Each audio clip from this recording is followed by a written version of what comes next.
Hello everybody, it's me! I'm here! I'm still alive! It's been like 2 months, I think, since I've done a video blog. I've fallen a little behind, but it's not because I have not been busy. I've been very busy and doing a lot and making a lot of big decisions. And the last time I did a video blog, I think I was saying that I was coming back. I was saying I'm gonna come back to Taiwan again. So anyway, I've got a lot to catch you up on before I come home in a month. I will be home in July, so more about that in a bit. But I've got a lot of things I want to say, and I want to try to keep it short. So I'm gonna jump right in. First of all, I just want to talk a little bit about me, and then I'll move into everything else. This has been such a crazy year. I'm thinking all of you who have prayed for me and with me and just like walked through it with me, watching my video blogs and seeing how I'm doing. I can't tell you how much I appreciate your support, and it just means so much to me to know that people are praying, and I still take that as a huge lesson learned from being here for a year, is how vitally important it is to have people at home that love you and that are supporting you. And I know that I've felt the prayers and the encouragement because there have been some really crazy things this year, which I'm sure you have, you can remember back with me on. And so I just want to quickly highlight where I feel like God has taken me this year, because I've obviously been grown and stretched a lot, and I was journaling the other day, and I really feel like if I could sum up what this year has been for me personally on a spiritual level, and just like spiritual maturity and just maturing as a man, like it's really been God pruning me. Like I feel like I've gone through a lot of pruning. So John 15 resonates a lot with me about God being the vine dresser, and how He is just like pruning us, and what it means to be in the vine. Like Jesus is the vine and we're the branches, and like pruning hurts. Like it hurts the plants, I think, and I get it now, and I feel a little bad for the plants. But no, seriously, like I feel like this has been a year of pruning, and just real briefly, I want to share what that means. You know, when I came to Taiwan, many of you know this because you walked through this with me. It was very, very hard. I felt very disconnected from the people at home, and it was a really hard transition for me. I spent probably a week really emotionally just down and feeling very lonely and disconnected from people that I had really connected well with in the States, and felt like in the last couple years even I'd had some really close relationships that God had used in my life to really continue to bring me forward in what He had for me and grow spiritually. So it was very hard to lose those people, you know, proximity wise, and being in everyday life, doing everyday life with them.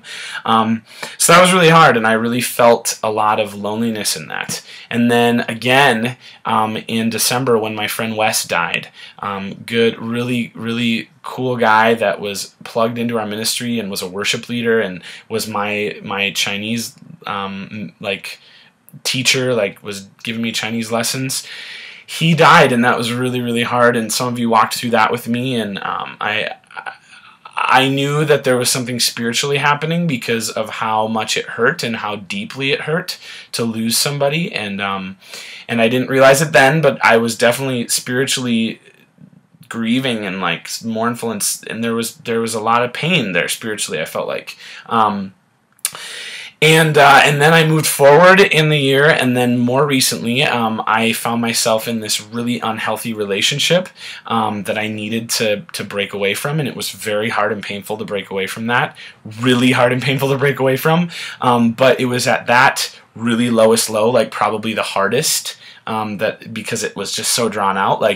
That was probably the hardest of the 3 seasons of just going through breaking away from something and feeling that sense of loss, that I feel like God finally, I just got to this lowest low, and I was just like, God, I don't know what to do anymore. I'm kind of giving up. I feel so much sorrow and brokenness inside me. I don't know what to do with it. And I feel like that was the point where God said, I'm not going to quench this thirst that you have in anything other than me.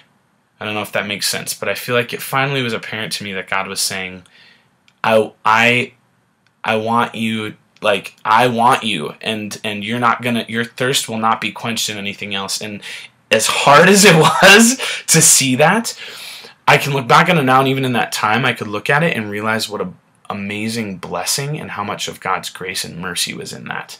Because he had every reason to just say, okay, that's enough. Like, you're going to continue to chase after other loves, other idols, other whatever. Even and that was the hard thing, is what I didn't realize was that I was really trying again to find my identity in people and find my happiness and my wholeness in people. And God really really broke me and pruned me of that this year. And so in light of that realization, and God really like revealing that to me spiritually, like with my spiritual eyes open to that, actually just a really cool brief testimony. This one's going to be long, so just saddle in, just grab something to drink, push pause, grab something to drink, come back, because I miss you, and I want to share what's going on with you. There was one morning that I remember, this is a cool testimony, where I was just really feeling a heavy sense of confusion. Like, I just was really confused about a lot of things. Next year, what I was going to do next year, if I was going to move home to the States or stay here, what to do in ministry, what to do with this relationship that was over, but I still felt these weird ties to it. And anyway, I just kind of, even in my like apathetic, like, God, I don't feel like you're near me. I feel like I've screwed up. I feel like it's just kind of blah right now. I need to hear your voice. And God led me to 1 John 4, where it talks about testing the spirits. And I just prayed out loud and tested the spirits and said, if there's spirits here that don't believe in who Jesus is and who he claims to be, and who he, that he's alive and that he's seated at the right hand of God and that he is victorious, get out of this place. And I felt an instant lift of this cloud of confusion over me. And I just remember journaling and writing, God, I feel like I can see again. I feel like I can breathe again. And it was in that moment that I feel like I really realized God is not going to force me to drink from his cup, but the other cups that I'm trying to drink from are not going to satisfy, and actually they're going to start to be a little poisonous. So anyway, after that, I was just kind of like, okay, that's awesome, like, God, I'm feeling good, I'm feeling refreshed, I'm feeling eyes opened again. I moved into a time of praying and fasting about next year plans, and I've shared a little bit about this before, and I really felt good about making the decision to move forward and actually coming back to Taiwan for 2 years. And this is going to be new news to everybody. I've got to plug in my computer. I'm sorry. I would normally push stop, but hold on. Oh, I'm still here. Okay, plugging in the computer, and we're good. Okay. Are we solid? Are we good? We're good. Okay. So this is new news to people, but basically I got to the point the other day where I went, why am I just signing up for 2 years? God, I feel like I just got to the point where I was like, God, can I make this my goal in life? Like, can this be my thing? Can this be, God, like, what I run towards, and just this is my focus? And there's a lot more that I can explain behind that that I've been learning and processing in the last couple months, but really, just to sum it all up, I feel like God has gotten me to a place where he's just said, you know what, I just want you to run after me and trust me, and it's going to be good.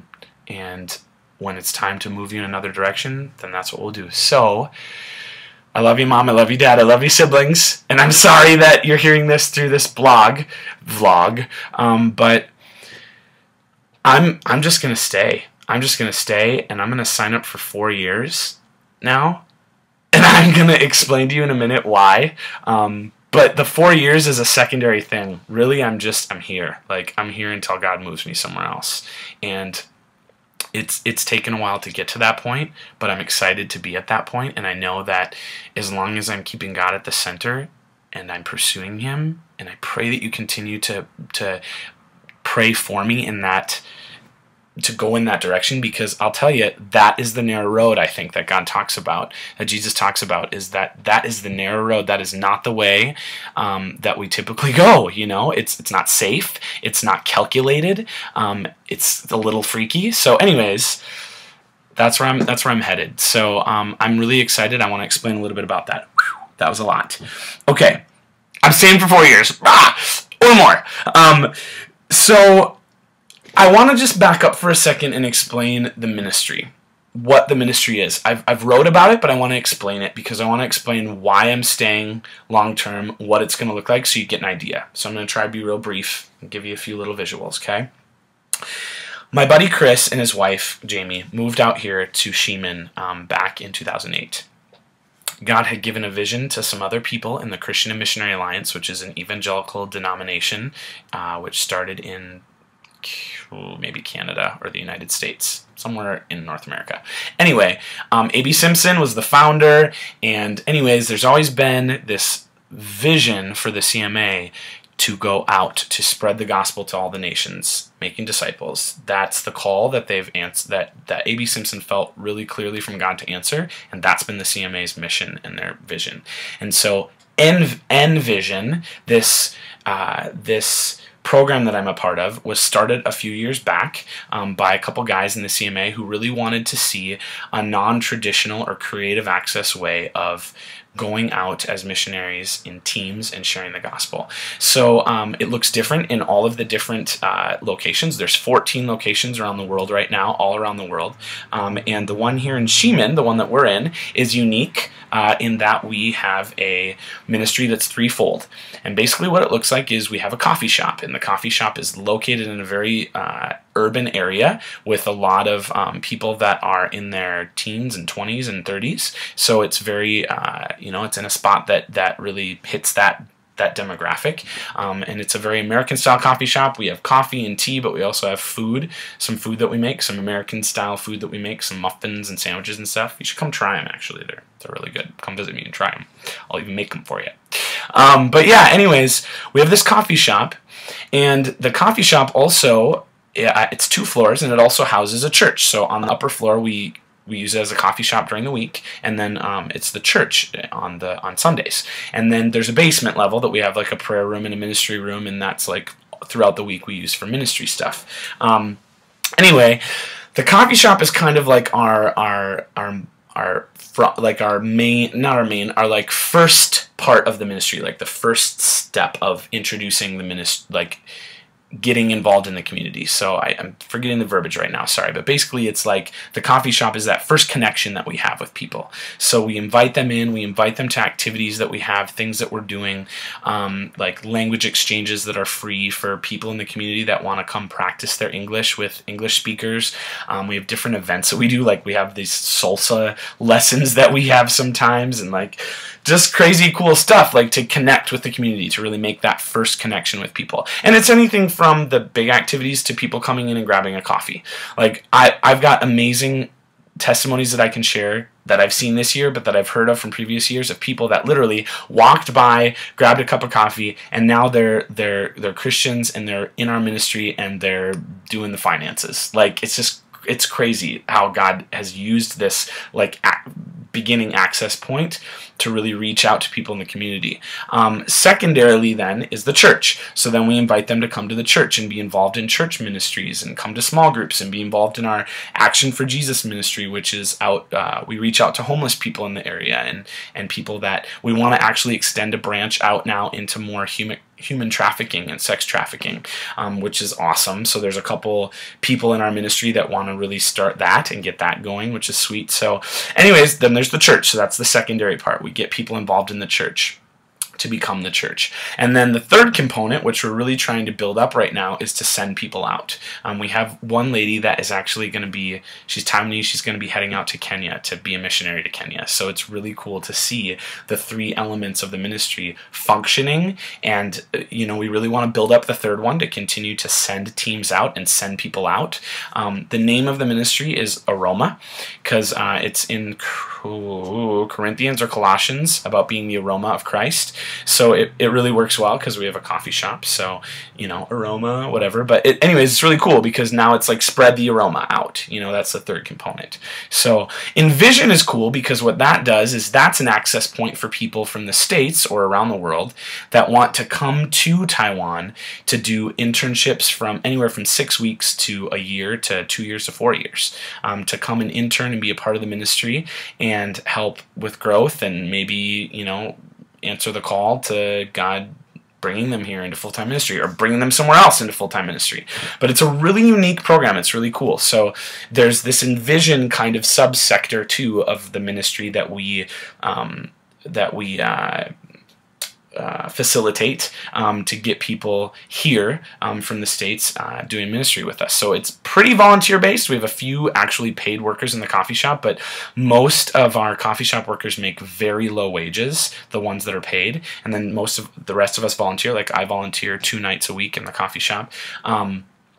So we don't like profit. We're not profiting from the coffee shop right now. We're really just like kind of almost in the black, breaking even to finance the coffee shop and the church. So, you know, we hope that one day we can start to make a profit so we can start another coffee shop. The goal is, that's the goal. The goal is not just to profit, but to start another one, to start another aroma somewhere in the city or the country.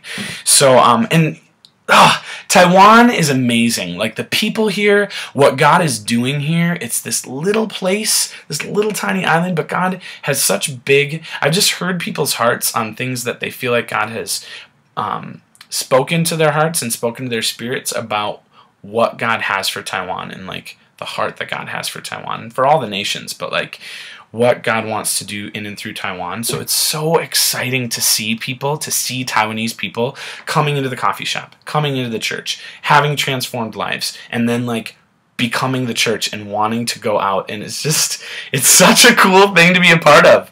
It's so cool to see, and it's so cool to like be a part of it. Yeah. So anyways, that's the main part of what the ministry is. So we're a small team, like facilitating a lot. There's a lot happening. Like we run our coffee shop from 11 to 11, 6 days a week. We have a full church with almost 50 people that are coming regularly, full worship team. We're doing multiple ministries. Like there's a lot going on. And my buddy Chris is kind of heading all of it up. I mean, he's got people helping him. We have a coffee shop manager, but like he owns the coffee shop. He pastors the church. He facilitates the Envision program that we have here, the site that we have here, the Envision site. So the guy is he's spinning like 3,700 plates at once. And God has given him the grace to be able to do it, an amazing wife to partner alongside him in ministry. She's awesome and so amazing. And those two so perfectly like reflect God and just like the way that they both equally like bring these amazing things to the ministry and like lead and love on people, and it's awesome. Anyway, when I first came to Taiwan, God put the little seed in me that said, you're supposed to use your gifts of encouragement here, and you're supposed to support Chris as the leader. Well, little did I know that that was going to mean more than just a year. That was going to mean this indefinite, almost what I would hopefully and am excited to consider this David-Jonathan relationship, where I just feel this really excited, joyful, like totally God-ordained desire to support Chris in ministry. And I'm ready to just like go after it. And like I believe in him. I believe in the vision God has given him. And I believe that God wants to do even more through Chris, and I want to support that, and more through me, and I want to support that. So my role is going to be basically doing like almost like an administrative assistant to Chris, so helping him with coffee shop, helping him with church stuff as an assistant, but then also taking over as like the site coordinator for Envision. So I will be helping with transitioning people as they come into Envision, helping with the stateside things as they're getting here. And that's not just interns, that's short-term teams as well. We get about, I think on average, about 3 to 6 short-term teams a year that come out here. So facilitating that, helping with that, and then also trying to push forward and really foster and encourage the third branch of our ministry, which is the sending people out. So that's going to be my position next year. And then also, I get to do arts ministry. I'm so excited. I'm going to try to do some theater arts ministry, which I'm so excited about. That's my heart and what I'm passionate about, and I'm excited that there's going to be room for it. All that to be said, I feel really good about not teaching next year. So the catch, if you want to call it that, it's not really a catch. What I feel like I'm being led into and what I feel a peace about is not teaching next year, which means I will not be able to be self-supported here. And some of you have supported me financially, which has been awesome. Thank you so much for that. But I'm going to be seeking full support, pretty much full support. However, God's been doing some really cool things in that. So I just want to share those things really quick because they're awesome testimonies. Thanks for sticking with me. I know it's been 20 minutes. Take a little break and come back if you need to. But I love you, so thank you for sticking with me. I need to raise support, but there's some cool things that are happening. I felt in my heart, God, I'm going to stay here for as long as you want, which is really cool because having that confirmation and feeling good about that means that I'm going to apply for the 4-year apprenticeship, which is more than an internship, more than a residency, which was the 2 years that I was going to do. Internship's usually 1, residency is 2, apprenticeship is 4.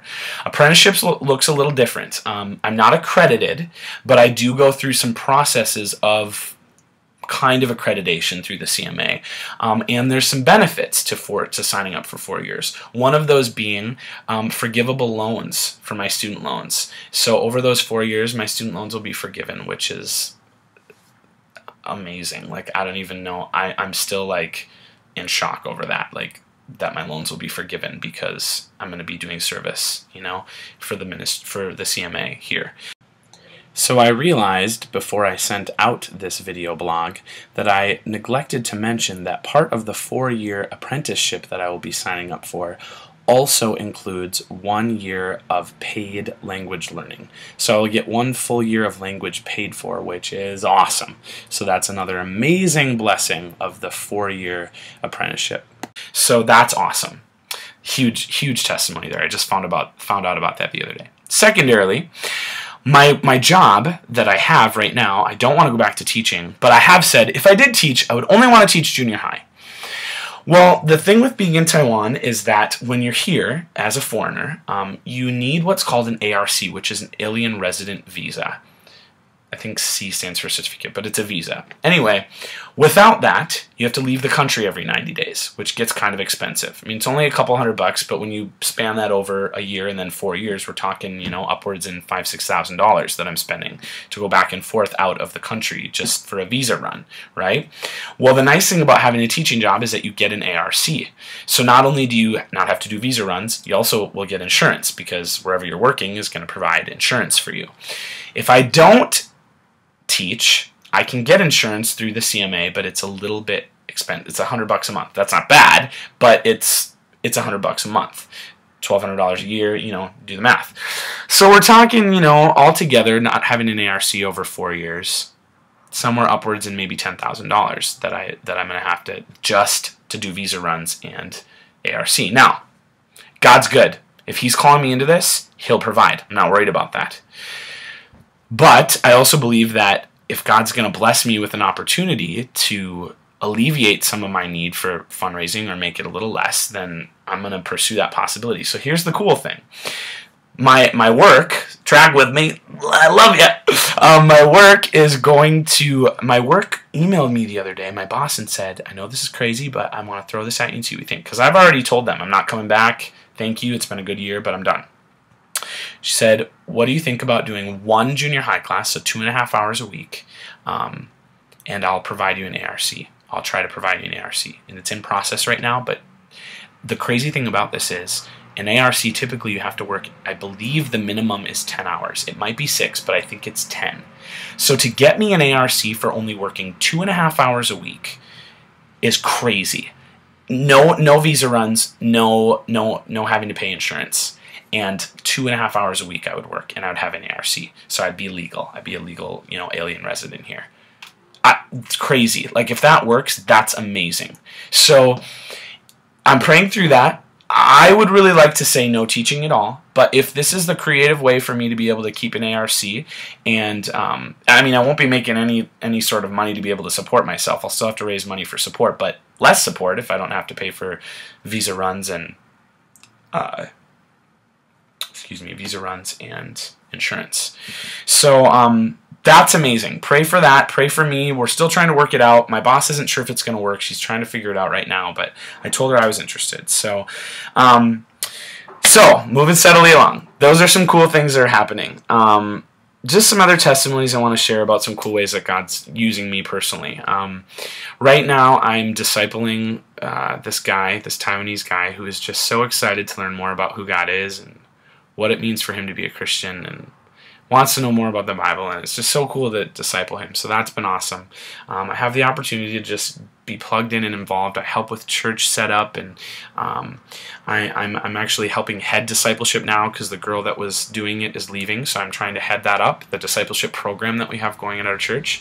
I'm going to start doing the arts ministry, which I'm stoked about, and then I'm also doing coffee shop stuff, helping with coffee shop stuff. So it's just been really cool to see how God's working. One really cool thing in the last couple days, I have this My Little Bible, it's called, that my cousin Kate and Libby sent to me, and I have it in my room. And the other day I was like, I think I'm gonna read this to my kids, and I read it to my kids, and they loved it. My little kindergarten kids, they were just totally captivated by it, and a couple of them actually knew like the story of Adam and Eve. Today, they're like, teacher, we want you to read Jesus' book. Read us Jesus' book, Jesus' book, Jesus' book. And I'm like, all right, let's read Jesus' book. So we start to read it again. Then it's time to go to break. The kids are fighting over who gets to read the Jesus book. I just am like, this is crazy. Why didn't I whip this out 6-7 months ago? But it's so cool. Like, you know what? Okay, so, yep, should I not be reading them Bible stories in class because it's not PC or whatever? You know what? I'm done with the PC thing. So I'm going to read them the Bible stories, okay? They're stories. They're stories, you know? I know they're true stories, but they're stories. I share them all sorts of stories. Why can't I share them those stories, right? So I'm going to share them, and they love them. So it's just so cool to me to see, like, their little hearts, you know, like, so excited to hear these things. And, like, I'm going to be honest, they are more jazzed about hearing these Bible stories than any other stories I read. So I'm going to come out and say, I do think that spiritually, God's moving and planting little seeds in their stinking cute little hearts because they're so engaged. They're never engaged like this. It's like, it's awesome. Anyways, so it's really cool. Those have been some cool things. All right, I'm wrapping up. It's almost been half an hour. You're really awesome for sticking with me. So I'm coming home in July. July 9th I get home. I've got a 10-year high school class reunion coming up right that weekend as soon as I get home. So pray that I don't have any weird flight issues. And then my goal is to be home for 2 months and raise support. I got to raise a lot of support. So I'm going to be trying to visit some churches, maybe hoping to do some sort of artsy thing with some friends to maybe try to raise a little bit of money. And I'm going to need a car when I'm home, so if anybody has some junker that you're willing to let me borrow, or if you're feeling inclined to throw some gas cards my way or something, I don't know. This is all new to me. I'm trying to save my pennies right now so I have some money when I get home, but it's going to be tight, and I only have a one-way ticket home, so I'm going to have to buy another one-way back. And I'm trying to get back here end of August, beginning of September, so I can jump into the fall, because the fall gets pretty busy, headed towards the holidays, so I want to get back so I can jump into my new role. And then if I'm going to be teaching that little tiny bit, I have to be back too for that. So please be praying, continue to be praying for me as I am looking to come home and raise support. I'm going to share more about that. I'm trying to decide and pray about like what's the best way of going about raising support. And yeah, but if you're feeling like God is leading you to support me financially, please let me know.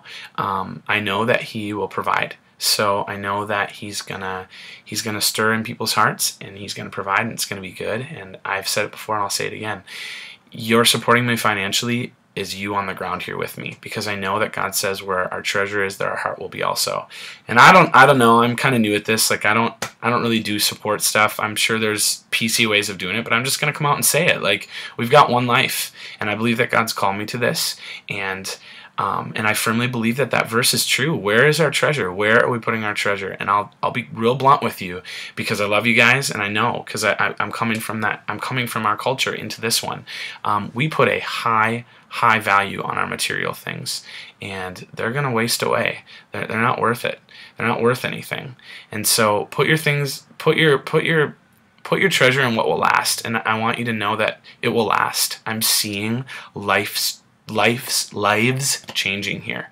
Life is changing here, and it's awesome. It's so cool to be a part of seeing people really grab on and experience the gospel and what that good news actually is in their lives and run with it. It's awesome, and it's encouraging to me, and I need you to know that if you support me financially, you're a part of that with me. I felt like a televangelist a little bit just there, but it's true. It's so true. Like, I'm not afraid to say it. Like, support me financially, because I'm called to be here, and it has been a long year of pruning, but it's because God is preparing me for the ministry that He has for me. And it's been hard, and I'm going to fall down again. I know I'm going to, because I'm a stupid sheep. That's the way that's the world we live in. I'm in the world, but my goal is to not be of the world, is to continue to have my identity rooted in Jesus. And that's hard, and I know. And I'm going to continue to battle with the thorns in my flesh and the things that continue to dig at me and draw me away, but like, God is gracious in that He has given me a palate that is thirsty for Him, and He's not quenching it, which I'm thankful for, because that means I'm going to continue searching for that, which is good. I mean, I found it, but like, I'm going to continue to. My taste is for it, So yeah, partner with me, support me. I know that. Until God moves me somewhere else, this is where I'm supposed to be, and it's exciting, and it feels so good, and there's so much peace and joy in it. So, all right, I crested the 30-minute mark. I hope you stuck with me. If you can watch an episode of Friends, you can watch this, right? And I love you and miss you. And who knows how long we're going to have to talk when I get home. Let me know. I want to hang out with people, but I'm going to need to get a lot of caffeine. I want Caribou so bad, too, by the way. So there's a little plug. If you want to hang out, let's go hang out at Caribou, because I really want some Caribou. I miss Caribou. There's my American side coming out. That's all I got. I love you guys. I hope that you stuck with me for all of this. And I just want to say, the cool thing about this life that we live is that we change, and we fall, and we screw up, but that's the good news. The good news is that while we were still sinners, Jesus died and made it possible for us to have relationship with Him and have life in Him. So even though the law, which is holy and perfect, condemns us because we've all sinned and fallen short of God's glory, Jesus makes a way. Like, He makes a way. He covers that for us, and that grace is amazing and so far-reaching that, like, if we keep running for that, if we fall down but we keep getting back up, God's grace is sufficient. It's there. It's for us, so we can keep pursuing it. And I can testify to that this year, because I have fallen into some deep, dark holes.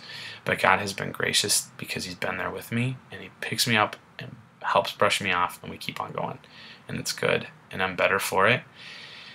And I'm excited for the future and what it has, and it feels so good to finally have a goal and to stop running. I was talking with a friend the other day, Sarah, you're awesome, and she was just saying, yeah, I quit running, and it's true. And I'm going to quit running anxiously to try to fill the void. What I'm going to continue to do is keep running in the direction that God has. And it's not calculated, it's crazy, and I know what's going to happen someday when I'm retired. I don't know. God's going to take care of me then too. I love you guys. Please connect with me. Like I said, I'll be home July 9th. So let's start penning things into the schedule. All right. That's all I got. Love you. Bye-bye.